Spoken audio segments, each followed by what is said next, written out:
So I guess the key points I wanted to kind of bring out in that session were the ones that were raised from the audience. When we were doing our mindfulness exercise, a couple of points were made. The first one was somebody just noticing their thoughts, noticing that their thoughts went forward to their work, what they wanted to do, and really all they needed to do was just to notice that. The second speaker spoke about her feelings. She spoke about feeling vulnerable, the feelings of vulnerability. And what I hope she can get from that, from what I certainly have benefited from, is just noticing it. If there's one lesson to come from the whole thing, it's just that. It's just notice your experience. And that's all. It might seem crazy what I'm about to say. Change. Informative. Thought-provoking. Inspiring. It's fanatical. Inspirador. Inspirational. Intriguing. Inspiring. Balloon that could go to space. With the air, like I don't care, baby, by the way. Because I'm happy. Clap along if you feel like a room with... I used to think the worst slot to do was after lunch. So what we're going to do just before lunch then is we're going to practice a little bit of mindfulness. How many of you here either practice mindfulness or meditate? Oh, you'll be with us. That's great. So most of you know the principles we're going to be demonstrating. Those of you who don't, just follow along with this. There's very interesting principles. So now at the moment we're half an hour late for lunch. And there are two things that go on then. You've got a kind of physical feeling of hunger. I do. And then you have a story that's going on in your head about the absence of lunch. And when will the guy shut up? And when will we be able to have it? And will I be able to get to the right sandwiches in time? And it keeps talking. It's like a radio in the background. And that's constant for ourselves. So we've got this like voice that's always commenting on what's going on for ourselves. It doesn't always tell us the truth, but it does get us through some things. And with mindfulness, what we're trying to do is concentrate on our present experience. But in particular, we're going to go for something which is always true.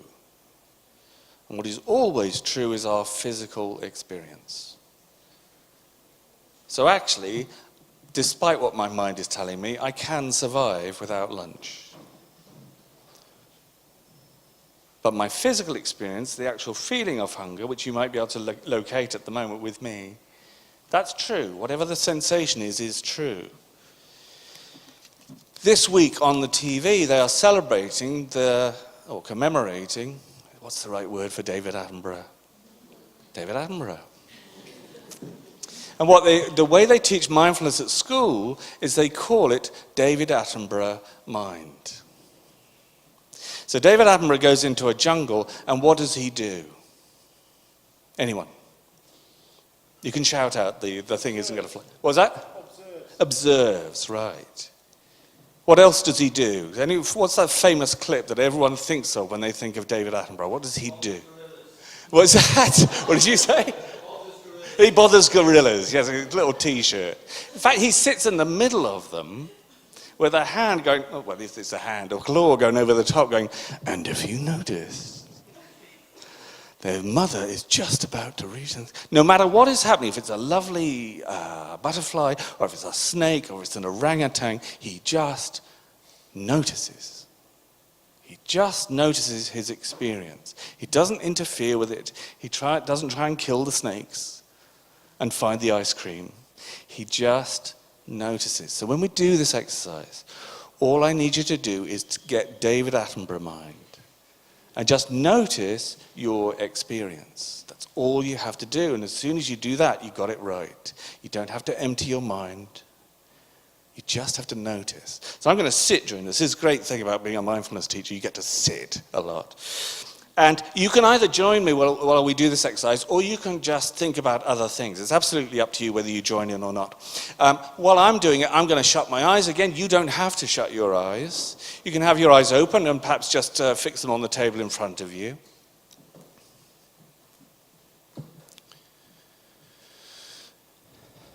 And first of all I need you to do is just notice the sounds inside and outside the room.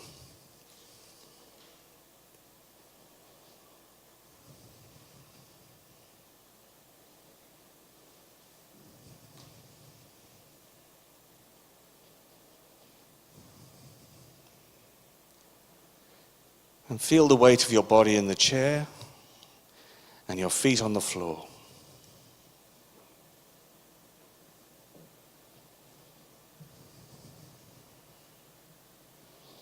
And as we do this, what you'll notice is your mind will begin to wander.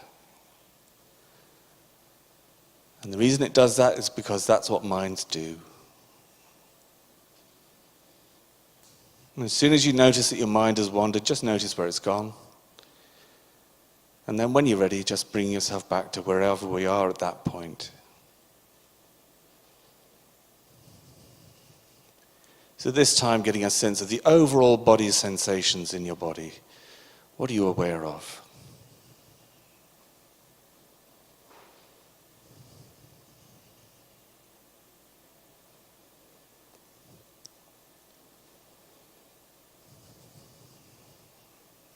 And asking yourself, what am I feeling at the moment? Not what you want to be feeling or how you think you should be feeling, but how are you actually feeling at the moment?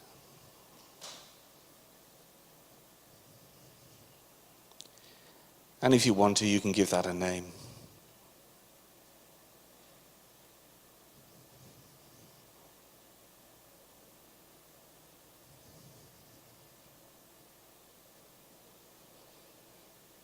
And now moving your awareness to the movement of your body with the breath.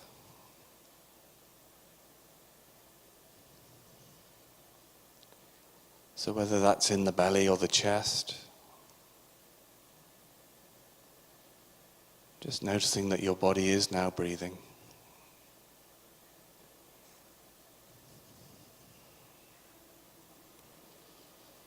And for the next minute or so, all I need you to do is just follow that movement.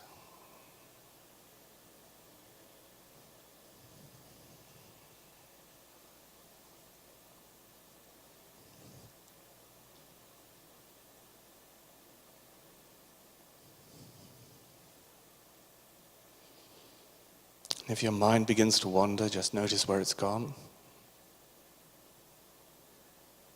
And then when you're ready, you can bring it back.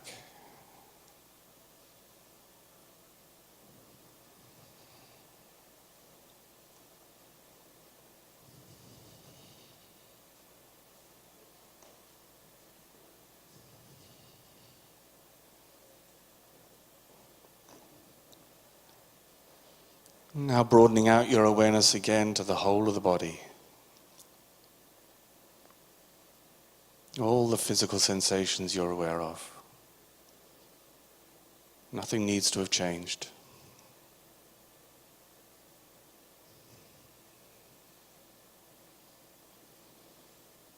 And checking in again with how you're feeling. And where in the body you're feeling that.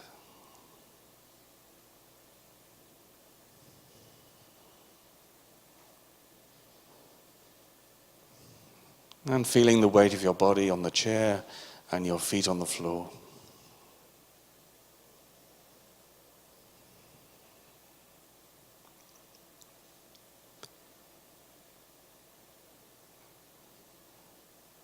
And noticing the sounds inside and outside the room.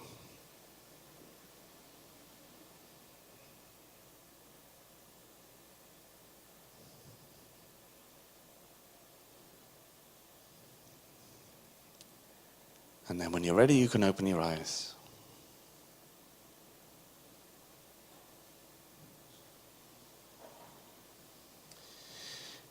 Just a couple of minutes with the person next to you. What did you notice when we did that exercise? A couple of minutes.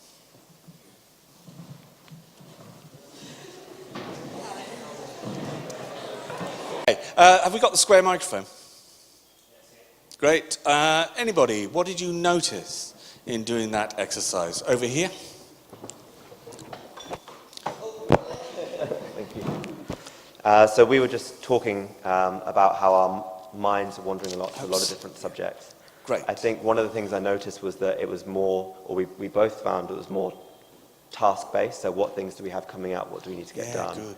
And then a lot of things that we were worried about. Yeah. And what I wish it could be more things I was grateful for or looking forward to, instead of it being kind of a negative or worry-based. Lovely. And how many people's mind wandered during that exercise? The person who taught me how to meditate, and he said, what you do is you just bring your mind back to the breath, and then you just do that a million more times. So our minds are like puppies. When you try to put them on a piece of newspaper to wee, what do? They wander off. But with kindness, we scoop them up and we bring them back. What you did really well was you noticed what you were thinking. And all you have to do is notice. As soon as you wake up and realize that your mind has wandered off, you wake up, bring yourself back to wherever you are. And just that movement, just the bringing back in itself once is enough. That's all you need to do. But thank you, really, really conscious of what you were thinking. Let's have two more. Anyone else? Someone close? Very, very close. Yes. You asked us to think about our feelings, and I realised that actually what I was feeling, and we talk a lot about authenticity, but authentically this is what I was feeling is quite vulnerable, and a sense of not good enough, and we talk quite a bit in those sessions about celebrating mistakes and about letting go of control. Yeah.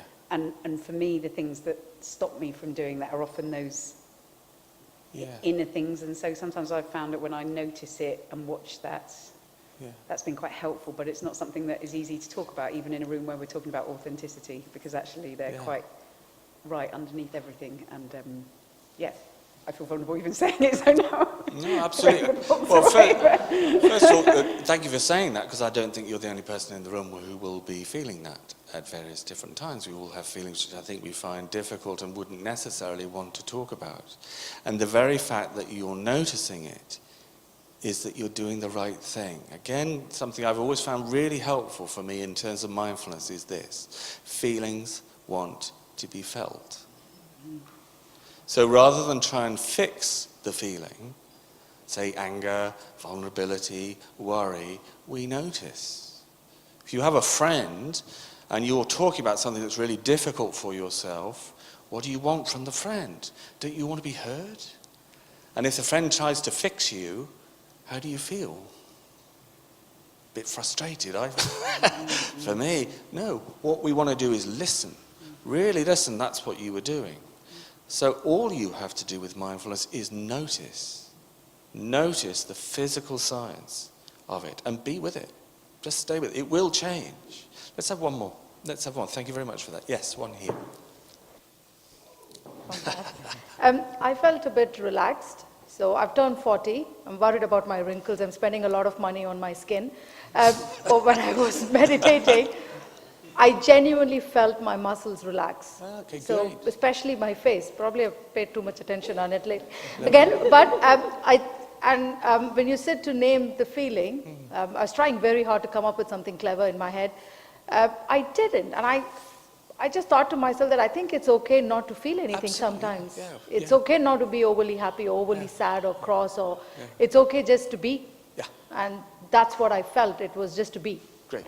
Lovely. Lovely. Just allow yourself just to be.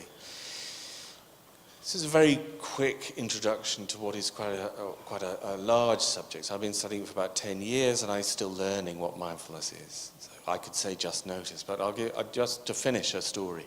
Last week I had been training all day. This was on a Thursday in London, and I had to get down to the Isle of Wight to run a course for the next day. I'd been on my feet all day, my feet were hurting, and I really don't like going down to the Isle of Wight. Not because of the Isle of Wight, because it's a lovely place, but because it's a 5-hour journey. And guess what? The trains were on strike. Or rather, they were phoning in sick. So we hit every single stop between London and Southampton. And I know I was on the wrong ferry, so I'd go to the wrong place. I would, and this is what my mind is doing all the way down. And I'm getting unhappier and unhappier and think it's going to be 6 hours. It's going to be 6 hours. And then I thought, hold on, tomorrow I'm running a session on mindfulness. Shouldn't I be practicing a little bit here? So first thing that I did was just notice that this is what had been going on in my head. And then I thought, well, actually, what is my present experience? And there were two things very clearly. One, my feet hurt. And secondly, my muscles ached. So what I did was I stayed with my feet hurting and my muscles aching. And what happened was, and I asked the group the next day, what do you think happened then? Somebody said, did you calm down? I said, yes, I did, because this voice had stopped. All I was concentrating on pain, that's just pain. And also pain shifts, it changes. So just turning towards, and this is a really important principle as you go into mindfulness, is turn towards your experience. And I noticed that actually it wasn't just a block of pain, it had its own elements and it kept shifting and changing. And then I looked up and noticed that outside we were passing gardens, this is going to sound like an Athena poster, that had blossoms and the sun was shining. Now remember, all that I'd done was turn my awareness to the discomfort that I had. I didn't levitate. I didn't do anything mysterious. So sometimes one of the most effective things that we can do is turn towards our experience. What you practice there is what's known as a breathing space. Very quickly, what are you aware of in your immediate environment? Then concentrating just for a minute or two on the movement of your body with the breath. And then broadening back out. Remember, nothing needs to have changed. And if you observe, thank you so much for what you observed there. If you observe your thoughts, if you observe your feeling, you've done the right thing. Thank you very much.